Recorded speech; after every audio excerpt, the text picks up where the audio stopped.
What happened when you broke the rules for a stranger? The coolest thing my school made was a vent line, like a hotline for students to rant about anything anonymously. I volunteered during senior year, and most of the time, I spoke to freshmen who cried about their first failed exams. But this call was different. His voice caught me completely off guard. It was deep and confident, but tired. "Hey, so how does this work?" he asked nervously. "Just tell me what's on your mind," I told him. Then he proceeded to humbly brag about his popularity.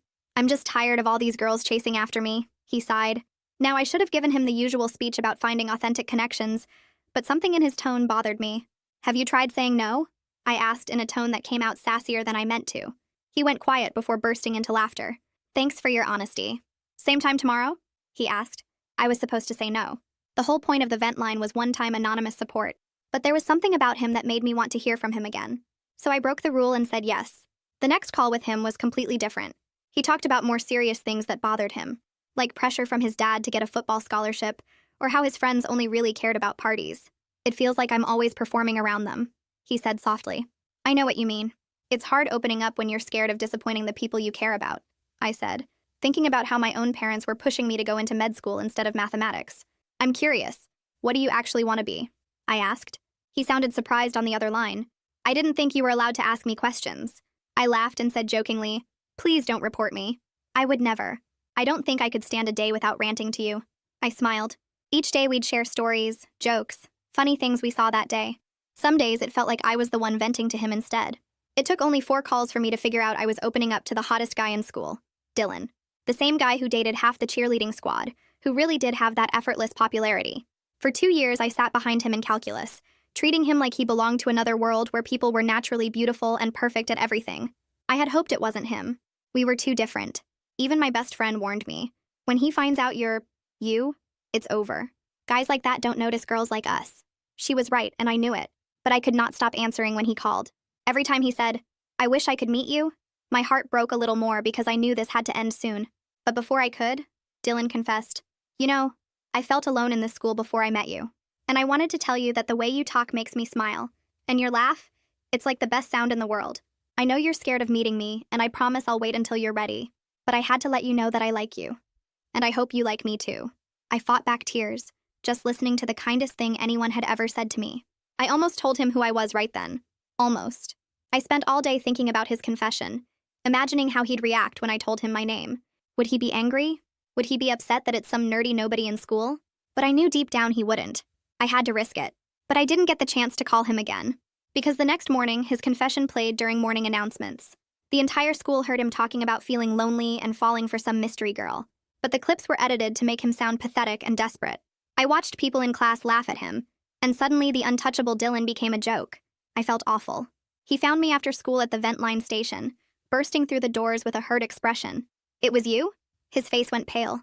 "You recorded me?" "No, I swear I would never do that," I cried out. "I trusted you with everything." His voice cracked. "You're just like everyone else. Probably did it so people would finally notice you, right? Thanks." He ran off, slamming the door just as I broke down. There was one thing I didn't get. The vent lines were supposed to be secure. I kept thinking about who had access to that hallway and cornered Roy in the computer lab. "You set up the recording, didn't you?" He apologized immediately, showing me his email exchange with Dylan's ex-girlfriend. "She threatened me," Roy said, shaking. "I didn't think she'd do something so messed up." "I swear." "Make it right," I told him. He nodded and followed me to the cafeteria, walking straight to the ex-girlfriend with the evidence. "Oh, you, loser alert," she laughed, looking at me with a smug expression. "I don't care what you call me. You hurt Dylan, all because he hurt your ego." Roy played out the real confession, the beautiful uncut version. Students crowded around to look at the evidence and instantly cornered her, calling out her lies and evil plan. Dylan walked over just as the crowd dispersed. His eyes moved from Roy's phone, still playing the uncut confession, to me standing near the ex-girlfriend's table. The cafeteria felt too quiet even though people were still talking around us. Dylan opened his mouth like he wanted to say something, his face showing confusion and hurt mixed together. Then he closed it again and turned toward the exit. I watched him walk away fast, his backpack bouncing against his shoulders. My heart pounded so hard I could feel it in my throat. I wanted to run after him, but my feet wouldn't move. Roy looked at me with worried eyes, and the ex-girlfriend grabbed her stuff and left through the other door. The rest of the day felt weird. Between classes, I heard whispers everywhere in the hallways. Kids pulled out their phones and compared the real confession to the edited version that played during morning announcements. I saw 3 different groups huddled around phones, rewatching both versions. People who laughed at Dylan this morning now glared at his ex-girlfriend when she walked past. At one point, I heard two girls near the water fountain talking about her. One said she was psycho for doing something so messed up. The other one called her obsessed and said Dylan dodged a bullet breaking up with her. The ex kept her head down and walked faster whenever people stared. Some kids whispered behind their hands when she passed. The social shift happened so fast it made my head spin. My best friend found me at my locker after 5th period. She didn't say much, just stayed close while everyone stared at me too. People knew I was the vent line volunteer now. We walked to class together, and in the stairwell she stopped and turned to me. She laid out a plan in a quiet voice. I needed to apologize to Dylan properly, not just through other people. I needed to report my own rule breaking to the vent line advisor because that mattered even if I didn't cause the leak. And I needed to make sure Roy didn't take all the blame when the ex-girlfriend literally threatened him. Her plan made sense, but it scared me.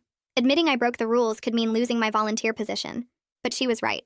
I couldn't let Roy face everything alone. I spent my free period in the library at one of the computers in the back corner. I opened a new document and started writing a detailed statement about everything I did wrong. I explained how I broke vent line protocol by agreeing to talk to Dylan multiple times instead of just once.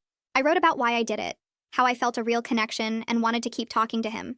I explained exactly what conversations we had, and when I figured out who he was.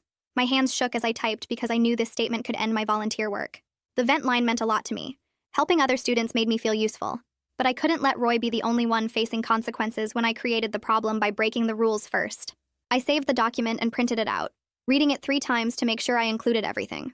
After school, I walked to the vent line advisor's office on the 2nd floor. My hands were still shaking when I knocked. Lori Bradshaw opened the door and let me in. I handed her my statement without saying anything at first. She sat down at her desk and started reading. I watched her face get more and more serious as she read each paragraph. She set the paper down carefully when she finished and looked at me for a long moment. Then she told me the vent line was being temporarily suspended. They needed to audit all the security systems and review every protocol to figure out how this happened. Her voice was calm but firm. I nodded and felt my stomach drop. The program was on hold because of what I did and what the ex-girlfriend did. All those students who needed help couldn't call anymore. The next morning, I sat in homeroom waiting for announcements. The principal's voice came through the speakers with the usual stuff about club meetings and sports schedules. Then he made a brief statement that the vent line was on hold pending a security review. I heard mixed reactions around me right away. Some students groaned because they actually used the resource. 2 kids behind me muttered that it was probably for the best after what happened. Another girl said she hoped it came back soon because it really helped her last semester. I sank lower in my seat knowing I was part of why something helpful got taken away. My best friend caught my eye from across the room and gave me a small nod. She was trying to be supportive, but I still felt terrible. In calculus class, Dylan sat in his usual seat right in front of me. His shoulders looked tense and he kept his head down. He didn't turn around once during the whole period, not even when the teacher handed back our quizzes. Before class started, his teammates tried joking with him. They made kissing noises and asked about his mystery girl in stupid voices. Dylan turned and looked at them with an expression that made them stop immediately. They backed off and left him alone after that. I stared at the back of his head the entire class, wanting to say something but knowing this wasn't the right time. He copied notes from the board and worked on practice problems, but I could tell his mind was somewhere else. When the bell rang, he grabbed his stuff and left fast. During lunch, I sat alone in the cafeteria and pulled out a notebook. I started drafting an apology note to Dylan. I tried to explain that I never recorded him and would never do something like that. I wrote that I broke the rules because I genuinely cared about our conversations, not because I wanted to humiliate him or get attention. The first version sounded too defensive. I crumpled it up and tried again. The second version sounded too casual. The third one was too long and rambling. By the 4th try, I had something that felt honest and simple. But then I couldn't figure out how to give it to him directly. Walking up to him felt wrong after everything. Leaving it in his locker seemed creepy. I folded the note up and stuck it in my backpack, planning to figure it out later. The next afternoon, Lori Bradshaw called me back to her office. We sat across from each other at her desk and she pulled out a folder with papers about the vent line. She went over everything that went wrong with the security. She explained how confidentiality was supposed to work and what the investigation would look like going forward. She wasn't angry exactly, but she seemed disappointed. Her voice stayed steady and thorough as she made sure I understood how my rule breaking created a vulnerability in the system. Even though I didn't cause the actual leak, I made it possible by having multiple conversations that weren't supposed to happen. I listened and nodded and answered her questions honestly. She wrote notes while we talked. By the end, I felt exhausted, but also relieved that she was being fair about separating my mistake from the ex-girlfriend's deliberate sabotage. Assistant Principal Derek Franklin started a formal inquiry that same day. I saw Roy getting called down to the office during last period. Later, I spotted him leaving the main office looking pale and shaky. His hands were trembling and he kept looking at the floor. I realized he was probably more scared than anyone else because he actually installed the recording equipment, even though the ex-girlfriend threatened him into doing it. He had the emails as proof, But that didn't make facing the administration any less terrifying. I wanted to tell him it would be okay, but I didn't know if that was true. We were all waiting to see what the consequences would be. The next day at lunch, Dylan's ex-girlfriend sat at her usual table surrounded by her friends and started talking loud enough that people nearby could hear. She waved her hands around while explaining how the whole recording thing was just a joke that went too far and how people were taking it way too seriously. Her friends nodded along at first, but I watched from 3 tables over as their expressions started to change. One girl pulled out her phone and scrolled through something, probably reading the actual evidence Roy posted. Another girl whispered to the person next to her, and they both looked uncomfortable. Then 2 girls at the end of the table picked up their lunch trays, stood up and walked to a different table without saying anything. The ex-girlfriend stopped talking mid-sentence and stared at their backs. Her face went red and she looked around the cafeteria like she was trying to figure out who else saw what just happened. Her eyes landed on me watching from across the room. She shot me a look that could have burned a hole through steel, but I didn't look away this time. I held her stare until she finally turned back to her remaining friends and tried to keep talking, but her voice sounded shaky now. After school, I headed toward the athletic wing looking for Roy because I wanted to make sure he was okay. I found him standing in the hallway near the locker rooms where Dylan's teammates were hanging around after practice. Roy walked right up to Dylan in front of everyone and started apologizing. His voice carried down the hallway as he explained that Dylan's ex-girlfriend had threatened him, and he knew that didn't excuse what he did, but he wanted Dylan to know the truth. The teammates stopped their conversations and turned to watch. Roy's hands were shaking and he kept looking at the floor between sentences. Dylan stood there in his practice gear with his gym bag over his shoulder and just listened without saying anything. When Roy finally finished talking, Dylan nodded once and said, "Okay," in this flat voice that didn't give anything away. Then Dylan turned and walked toward the exit. Roy stood there frozen in the hallway watching Dylan leave, and I could see on his face that he didn't know if that okay meant Dylan accepted the apology or was just done with the conversation. I found Zara Pearson at her locker the next morning and asked if she would do me a favor.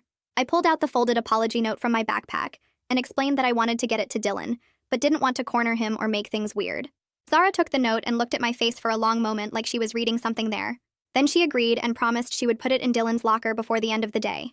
I thanked her and felt relieved that at least Dylan would get my actual words instead of just hearing things through other people. During our calculus pop quiz the next day, I worked through the problems and finished in about 15 minutes. I set my pencil down and glanced around the classroom. Most people were still working, but I noticed Dylan was erasing something on his paper and rewriting his answer. The bell rang and everyone started passing their quizzes forward, but Dylan was still writing. He erased again and his shoulders looked tense. It felt weird watching him struggle with something I found easy, like our usual roles got flipped. I felt guilty sitting there being good at math when he was having the worst week of his life. After school, my phone buzzed with a text from Zara. She said Dylan had thanked her for delivering the note and asked her to tell me he needs time to think. I stared at the message sitting on my bed and felt this mix of relief that he actually acknowledged it and disappointment that he wasn't ready to talk yet. But I knew I had to respect whatever he decided, and however long it took. The next afternoon, I got called down to Assistant Principal Franklin's office. He sat across from me at his desk with a notebook and asked detailed questions about the vent line procedures, my conversations with Dylan, and exactly when I realized who he was. He wrote down everything I said and kept his tone professional and careful. He made it clear that he was separating my rule-breaking from the ex-girlfriend's deliberate sabotage, saying they were investigating different levels of wrongdoing. I answered every question honestly, even though my stomach felt tight the whole time. 2 days later, someone leaked a group chat where Dylan's teammates had been mocking his romance hotline situation and making jokes about him being desperate for attention. The screenshots spread around school fast. Dylan left the group chat publicly with a message saying he was done with people who can't be real. I heard later from Zara that several guys on the team felt called out by that message and were arguing with each other about who started the mocking. The next morning, I walked into the computer lab and found Roy sitting alone at a workstation looking miserable. I sat down next to him and asked how he was holding up. He admitted he was scared everyone would remember him as the kid who helped ruin Dylan's reputation. His voice cracked when he said it. I promised him that people would see he came forward with the truth when it mattered, and that made a difference. He nodded but didn't look convinced. After calculus the next day, I was gathering my books when I heard Dylan talking to another student near the door. He said something about people who actually have your back versus people who just want to be seen with you. He glanced at me for half a second before leaving the classroom. I stood there holding my textbook trying to figure out if he was talking about me or someone else, but I couldn't tell from his expression. That afternoon, Lori Bradshaw called me to her office and showed me a draft of the new vent line reforms. She walked me through each change, including mandatory 2-person shifts, no hallway access without a staff member present, and upgraded tech security with something called encryption. I read through the document and felt cautiously hopeful that something good might come from this mess, even though it didn't fix what already happened. That evening, I walked through my front door and smelled dinner cooking, which usually meant my parents wanted to talk about something serious. They were already sitting at the table when I came into the kitchen, and my mom gestured for me to sit down across from them. My dad set down his phone and folded his hands together in that way that meant he'd been planning what to say. They started talking about the pre-med information seminar happening next Tuesday night, the same night as my math club regional competition meeting. My mom listed all the doctors in our extended family and how stable the career path was, while my dad pulled up statistics about medical school acceptance rates on his tablet. They took turns explaining why the seminar was more important than a math competition, saying I could do math club events anytime, but this seminar only happened once a year. I sat there pushing rice around my plate and feeling that familiar tightness in my chest, the pressure to just nod and agree and make them happy. My mom reached across the table and squeezed my hand, asking me to please just consider their perspective because they only wanted what was best for my future. I looked at both of them and saw how much they believed they were helping me, which somehow made it harder to disagree. After dinner, I went up to my room and stared at my phone for 20 minutes before finally typing out a message to my parents. I told them I was choosing the math club meeting and would get the seminar materials online later. My hands actually shook when I hit send, and I heard my mom's disappointed sigh from downstairs even though my door was closed. It was such a small act of saying no to them, but it felt huge, like I was finally picking what I wanted instead of what they wanted. I knew they'd be upset when I got home from the school the next day, probably ready with more reasons why I was making a mistake. The next afternoon, Zara caught up with Dylan near his locker and mentioned there was a student listening session about the vent line happening later that week. She suggested he might want to hear what other people experienced with the program, how it helped them through tough situations. Dylan shrugged and said he'd think about it, not really committing either way, and Zara didn't push. She texted me during last period saying she brought it up and thought Dylan was actually considering going, even though he acted like he didn't care. The listening session happened Thursday after school in the library conference room. I got there early and helped set up the circle of chairs, watching as about 15 students trickled in over the next 10 minutes. Dylan showed up right as it started, sliding into a seat in the back row with his hood pulled up over his head. He slouched down and crossed his arms, but his eyes tracked every person who spoke. A freshman girl talked about calling the vent line after her parents' divorce, and a junior guy shared how talking to someone anonymous helped him figure out he needed actual therapy. Dylan didn't say anything the whole hour, but I could see him leaning forward slightly during certain stories, clearly paying attention even though he was trying to look disconnected. When the session ended, he left quickly without making eye contact with anyone. Friday morning, Assistant Principal Franklin's voice came through the intercom during homeroom with an announcement about the investigation. He explained that they'd completed the initial inquiry and determined that Dylan's ex-girlfriend had planned and carried out the leak, while another student had been forced to help under threat. Both students would face disciplinary consequences that were still being decided. The classroom went completely quiet as he spoke, and I watched several students pull out their phones to text people about the official confirmation. At lunch, I saw the ex-girlfriend sitting at her usual table, but her two closest friends had moved to the other end, leaving an obvious gap between them. She stared down at her food tray and didn't look up when people walked past her table. That night, Dylan's ex posted something on Instagram about how people didn't understand the full story and how she was turned into a villain for one mistake. The comments filled up fast with people calling her out for playing victim and refusing to take real responsibility. I saw the post on my feed and felt the urge to screenshot it or comment something, but I forced myself to close the app instead. Getting involved would just make everything messier, and she'd probably find a way to twist anything I said. Monday after calculus, I was putting my textbook in my bag when Dylan walked over to my desk. He stood there for a second before saying quietly that he'd heard my note and wasn't ready to talk yet, but he knew I wasn't behind the leak. He left before I could respond, heading out the door while I stood there frozen with my backpack half-zipped. I felt something lift off my chest, knowing he at least believed I hadn't betrayed him, even if he still needed space. Tuesday morning, Lori Bradshaw called me down to her office during second period. She had me sit across from her desk and explained that I'd be temporarily removed from vent line shifts as a consequence for breaking the one-call protocol. She was careful to say my rule breaking was different from what the ex-girlfriend did, but consequences still mattered even when someone's intentions were good. I nodded and told her I understood, not arguing because I knew I had broken the rules regardless of why. She said I could reapply after completing retraining in a few weeks, and I left her office feeling like I'd been held accountable in a way that was fair, even though it stung. That evening, I walked past the football field on my way to the bus stop and saw Dylan's dad standing on the sideline watching practice. Dylan was running drills with the other players, but I noticed his shoulders got tighter and his movements more careful the moment he spotted his father. After practice ended, I hung back near the fence and watched Dylan's dad walk him to the parking lot, with his hand clamped on Dylan's shoulder, leaning in close and talking about something I couldn't hear. Dylan's face looked blank, but his jaw was clenched tight. Wednesday after school, I was tutoring a JV football player in the library, helping him work through quadratic equations. He was struggling with factoring when he suddenly mentioned that Dylan had told him I was really good at explaining math without making people feel stupid.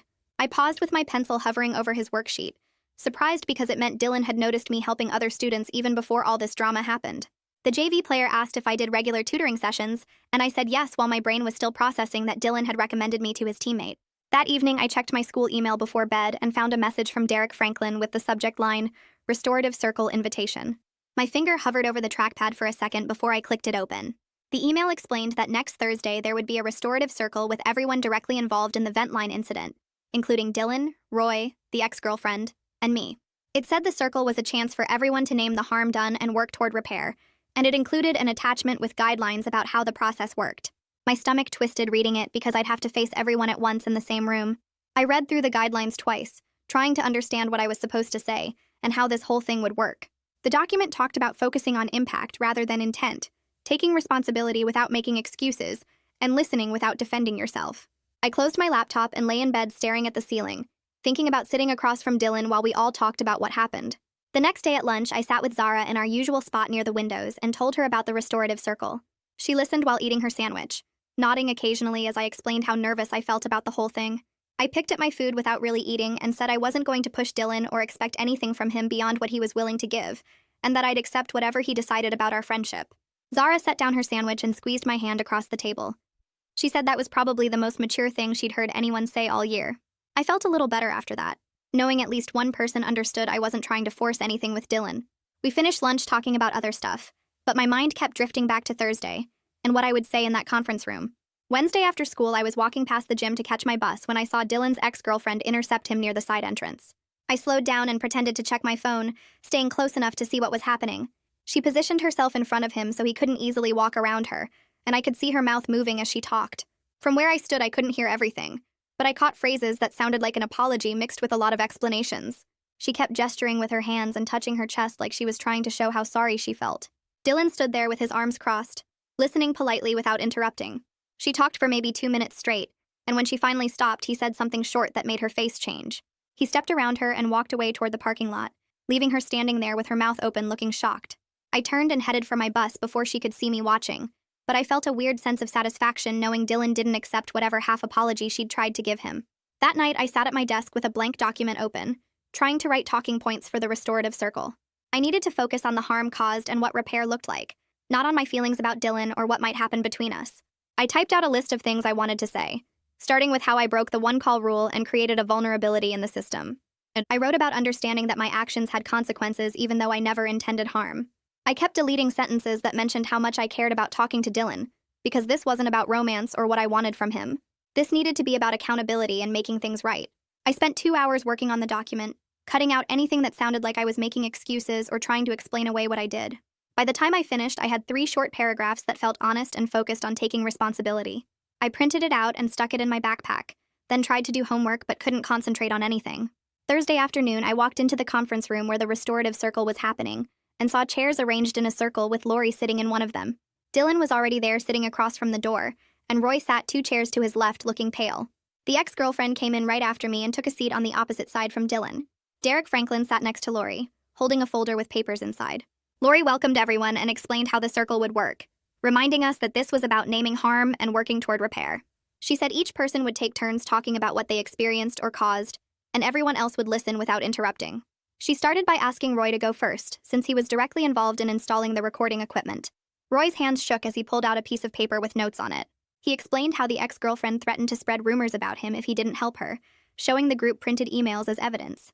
His voice cracked when he said he knew being threatened didn't excuse what he did, and that he should have reported her to an adult instead of complying with her demands. He talked about how guilty he felt when Dylan's confession got played over the announcements, and how he'd been losing sleep over it. When he finished talking, he folded his hands in his lap and stared at the floor. Lori thanked Roy for his honesty and turned to the ex-girlfriend next. She started by defending herself, saying she never meant for things to go as far as they did, and that she was just upset about the breakup. Lori gently interrupted and redirected her to focus on impact rather than intent, asking her to name the specific harm she caused. The ex-girlfriend's face got red and she was quiet for a long moment. Then she admitted she was jealous that Dylan moved on and scared of losing her social status at the school. She said she wanted to hurt him the way she felt hurt, and she didn't think about how public humiliation would affect him beyond just embarrassing him for a day. Her voice got shaky, and tears started running down her face as she talked about watching everyone turn against her and realizing how serious what she'd done was. She said she was scared of the consequences and ashamed that she'd been so cruel to someone she used to care about. I watched her cry and could tell some of it was genuine shame mixed with fear of what would happen to her. She wiped her eyes with her sleeve and apologized directly to Dylan, Roy, and me for the harm she caused. Lori nodded and looked at me, indicating it was my turn. I pulled out my printed talking points and smoothed them on my lap. I explained how I broke the one-call rule because I felt a real connection with Dylan and wanted to keep talking to him. I said I took full responsibility for creating a vulnerability in the system, even though I never intended harm, and I understood that my rule breaking made it possible for someone else to exploit that vulnerability. I talked about how I should have reported my own protocol violation to Lori instead of continuing the calls in secret. Dylan watched me the whole time I was talking, his expression unreadable but his eyes focused on my face.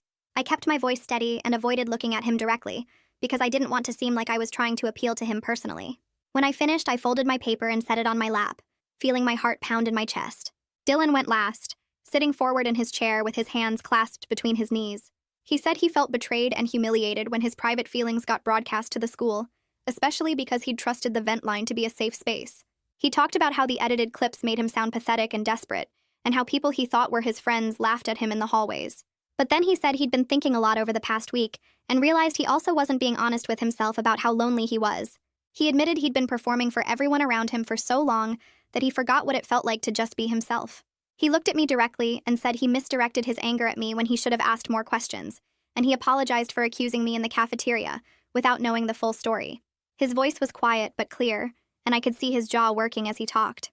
When he finished, everyone sat in silence for a moment until Lori thanked him for his honesty. Lori pulled out a document and explained that the next step was writing up agreements about how each person would repair the harm they caused.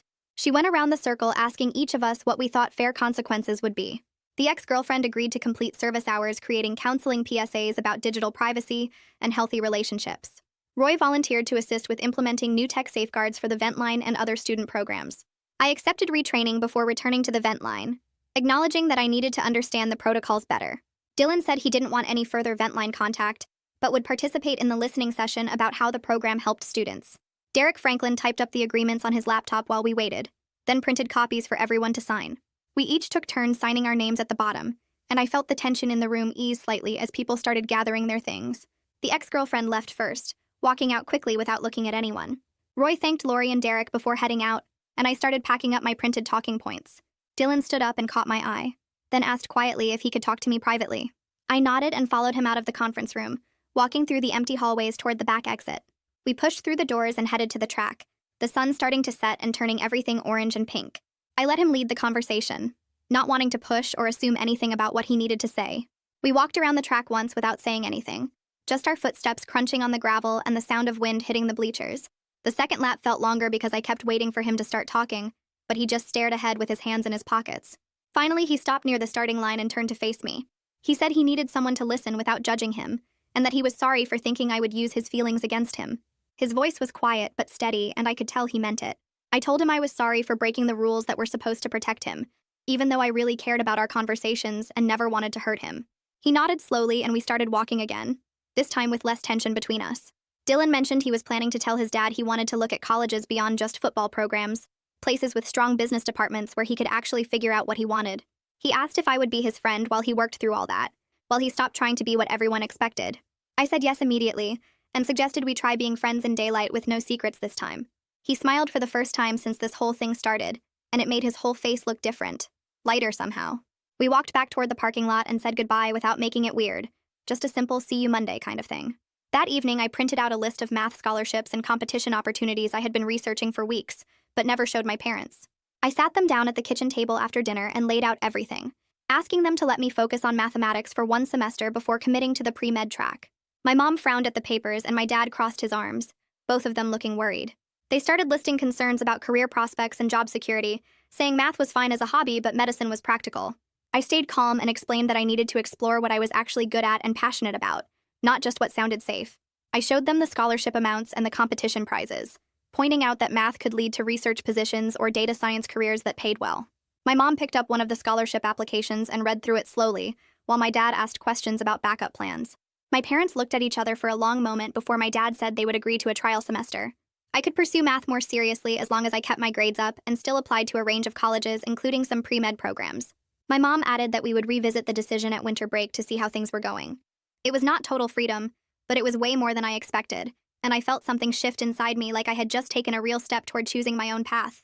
I thanked them and cleaned up the papers, heading to my room to start working on the first scholarship application. 2 days later, Assistant Principal Franklin made an announcement during morning homeroom about the final consequences from the investigation.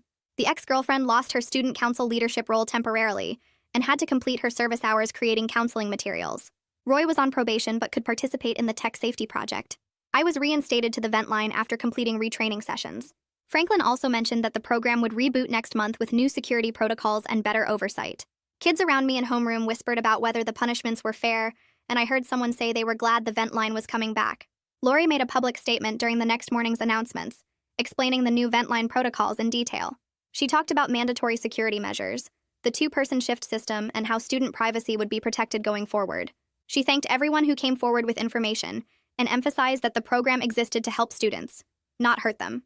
After the announcement ended, 3 different students stopped me in the hallway between classes.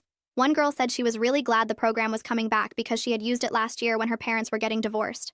A freshman asked when shifts would start again because his friend needed to talk to someone. Another student just nodded at me and said thanks for not giving up on it. Their words made me feel like maybe something good could still come from all this mess. Dylan had the conversation with his dad over the weekend. Monday morning, my phone buzzed with a text from him saying it was tense but not explosive. They agreed to visit 2 colleges together that had strong programs beyond athletics, places where Dylan could explore business or communications. I texted back a simple message saying I was proud of him. He responded with a thumbs-up emoji and nothing else. But that felt right somehow, like we were figuring out how to communicate without all the pressure. Saturday afternoon, Dylan and I met at a coffee shop near school for our first real hangout as friends. We kept it short like we agreed, just an hour to talk about normal stuff. We discussed upcoming calculus tests and college application deadlines, carefully steering away from anything heavy. He told me about the 2 schools he and his dad were visiting next month. I mentioned the math competition I was preparing for. It felt surprisingly normal even though we were both clearly being cautious, testing out what this friendship would look like. When we left, he said, "See you Monday," and I said, "Yeah, see you," and that was it. Simple and honest. The following week, I returned to vent line training with Lori. She explained the new co-volunteer model where 2 people would always be present during shifts, making everything more transparent and accountable. She paired me with Zara for my first shift back, and we spent 2 hours going over the updated protocols and security measures. Having someone else in the room made the whole thing feel safer, like there was backup if anything went wrong. Zara was easy to work with, asking good questions and taking notes on everything Lori explained. When our first actual shift started later that week, we handled 2 calls together, and it felt completely different from before. More professional, but also more secure. Roy presented the new tech safeguards to student council the same week, standing at the front of the room with his laptop connected to the projector. He walked through the encryption system and access controls he helped design after working with the IT department. His voice shook a little at first, but got steadier as he explained how the new system would prevent unauthorized recording or access. A few students asked questions about how the encryption worked and whether it would slow down the system. One girl from student council thanked him directly for helping fix the problem instead of just walking away from it. I watched Roy stand a little taller after that comment, his shoulders relaxing like maybe he was starting to see himself as someone who solved problems instead of someone who made one terrible mistake. The music playlist started showing up on my phone during the morning bus ride 3 days later. Dylan sent the first one with just a simple message saying he thought I'd like it.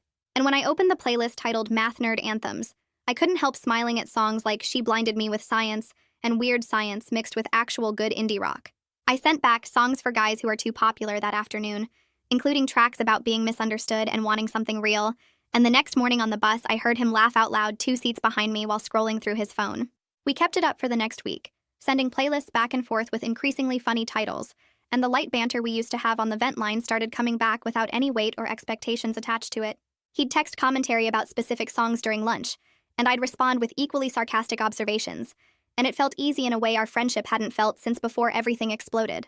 The ex-girlfriend passed me in the B-wing hallway on a Tuesday morning while I was switching out textbooks at my locker. She slowed down as she approached, and I braced myself for another excuse or justification, but instead she just stopped a few feet away and said quietly that she was sorry for everything. Her voice sounded different from the cafeteria confrontation, less defensive and more genuine, like she'd actually been thinking about what she did instead of just trying to avoid consequences. I closed my locker and looked at her for a second, then nodded and said okay because I wasn't ready to forgive her completely, but I could at least acknowledge she was trying to do better. She nodded back and kept walking toward the counseling office where she was working on her PSA project, and I felt a small shift in my chest like maybe someday this could actually be behind us. Dylan turned around in his seat before the calculus bell rang on Wednesday morning, catching me mid-equation in my notebook. He asked if I could help him study for the test next week, admitting he'd been struggling with the material all semester and was worried about his grade dropping. I agreed immediately without making a big deal about it, and we set up a study session at the library for Thursday after school, where we could actually focus on derivatives and integrals instead of all the social drama that had been following us around. His teammates made some jokes about him getting private tutoring, but he ignored them completely, and I appreciated that he didn't let their comments change his mind about asking for help. The library study room on Thursday was quiet, except for the sound of pencils on paper and occasional questions about problem sets. Dylan worked through the first few practice problems slowly, erasing and rewriting his work multiple times before showing me his attempts. About 30 minutes in, he admitted that he'd always felt pressure to be naturally good at everything. Like asking for help meant admitting he wasn't as capable as everyone thought he was. I set down my pencil and told him that asking for help was actually the smartest thing anyone could do. That recognizing what you don't know and finding people who can teach you is how you actually get better at stuff. He looked at me like I'd just said something completely new, his expression shifting from embarrassed to thoughtful, and then he went back to the problem set with more confidence in his questions. My best friend found me at my locker Friday morning and walked with me to homeroom, bringing up how I'd handled everything over the past few weeks. She said she was impressed with how I took responsibility for breaking the vent line rules without letting people walk all over me, maintaining boundaries while still being accountable for my choices. Then she mentioned that watching me set limits with my parents and navigate the whole restorative process made her think about her own tendency to avoid conflict, instead of addressing problems directly. We talked about it through homeroom and into lunch, and I realized she'd been paying attention to more than just the Dylan drama, actually seeing how I was growing through the whole mess. The vent line relaunch happened the following Wednesday, with a small ceremony in the library conference room after school. Lori Bradshaw stood at the front and thanked everyone who helped improve the program, emphasizing that the vent line was stronger now because people were willing to address problems instead of hiding them or pretending everything was fine. She talked about the new security measures, the co-volunteer model, and the importance of maintaining student trust while ensuring accountability. I worked my first shift back that same evening with Zara, and we helped 3 students with regular school stress stuff, like upcoming exams, friend drama, and college application anxiety. Having someone else in the room made everything feel more secure, and by the end of the shift, I felt like I was actually helping people again, instead of worrying about what could go wrong. The JV player I'd been tutoring approached Dylan at football practice the next day and told the whole team that I'd helped him pass his last math test without making him feel dumb about not understanding the concepts. 2 more players came up to me in the cafeteria that Friday, asking if I did tutoring and what my rates were, and I saw Dylan grinning at me from across the room when he overheard them. He looked genuinely pleased that people were recognizing what he'd apparently known all along, that I was good at explaining complicated things in ways that made sense. I set up tutoring sessions with both players for the following week, and suddenly my schedule was fuller than it had been in months. My parents showed up to the regional math club competition on Saturday morning, sitting in the back row of the auditorium while I competed in the problem-solving category. I placed second out of 23 students, working through a complex probability problem on the whiteboard, while the judges timed my explanation. Afterward, my mom came up and admitted she didn't realize how serious and competitive math competitions actually were, that she'd always thought of math club as more of a hobby than a real academic pursuit. My dad added that he could see how passionate I was when I was working through problems, the way my whole face changed when I figured something out. They didn't say anything about pre-med or changing their minds completely, but I could tell something had shifted in how they saw my math interests. Dylan texted me late Sunday night saying he'd told his dad about applying to 3 schools with strong business programs, in addition to the athletic scholarship options. His dad was disappointed according to the text, had spent an hour listing all the reasons football was Dylan's best path forward, but eventually agreed to support whatever choice Dylan made about his future. The next text came through a few minutes later saying it was the first time Dylan felt like he was making decisions for himself, instead of performing for everyone else, and I could feel the relief in his words even through the screen. I texted back a simple congratulations, and he sent a thumbs up, and I set my phone down, feeling genuinely happy that he was figuring out what he wanted. The ex-girlfriend completed her PSA series about digital privacy and consent by the end of the month, producing 5 short videos that the counseling department reviewed and approved for use in freshman orientation next year. I heard about it through Zara, who mentioned that the videos were actually pretty good and didn't feel preachy or fake. The ex-girlfriend stopped trying to defend herself or explain her actions to anyone, just focused on finishing her service hours quietly and staying out of everyone's way. She didn't become friends with anyone involved in the situation, but she also stopped glaring at people in the hallways or posting vague things on social media, and that felt like progress, even if it wasn't forgiveness. I finished my Ventline retraining over the next 2 weeks, meeting with Lori twice a week to go over the new protocols and practice handling difficult calls with a partner present. On my last session, she handed me a new volunteer certification with my name printed at the top, and I noticed she'd written a note in my file about demonstrating accountability and growth throughout the process. She walked me to the door afterward and told me quietly that handling mistakes with honesty is what separates good volunteers from great ones, and I felt something settle in my chest, knowing I'd done the right thing, even though it was hard. The district IT coordinator sent Roy an email 3 days later asking if he'd be interested in a summer internship working on student privacy systems for all the schools in the area. Roy showed me the email during lunch with genuine excitement lighting up his face, talking fast about the projects he could work on and the experience he'd gain. I realized while listening to him that he was starting to see himself as someone who solves problems instead of someone who made one big mistake, and that shift felt important somehow. Dylan and I fell into an easy friendship rhythm over the following weeks, where we studied together twice a week at the library, exchanged playlists constantly through text, and talked about random stuff without any pressure about what we were or weren't. It felt comfortable and real in a way the anonymous phone calls never could because we were both just ourselves. No performing or hiding behind voices. He'd send me songs he thought I'd like for studying, and I'd send him math memes that actually made him laugh, and sometimes we'd just sit in comfortable silence working through homework side by side. The ex-girlfriend approached me one last time near the end of the semester when I was walking to my car after school. She stopped a few feet away and said she knows I don't have to forgive her, but she wants me to know she understands what she did was wrong. I looked at her for a moment, seeing someone who was genuinely trying to make things right instead of just avoiding consequences, and I told her I appreciate that she's doing the work to fix what she broke. We left it there. Not friends, but not enemies either. Just two people who went through something hard and came out different on the other side. Looking back now, I realize the vent line taught me that rules matter because they protect people, but boundaries matter too because they protect yourself. I'm not hiding behind anonymity anymore or pretending to be someone I'm not. I'm just me, the girl who's good at math and bad at following rules when she cares about someone, and Dylan sees me exactly as I am. We're taking things slow and honest, figuring out friendship first, and for the first time in my life, I feel like I'm being seen on my own terms, instead of trying to fit into someone else's expectations. And that's my side of things. Now I want to know how you'd have handled it. Seriously, I read everything. Drop your thoughts in the comments and let's see all the different perspectives. You always come through with the best ideas.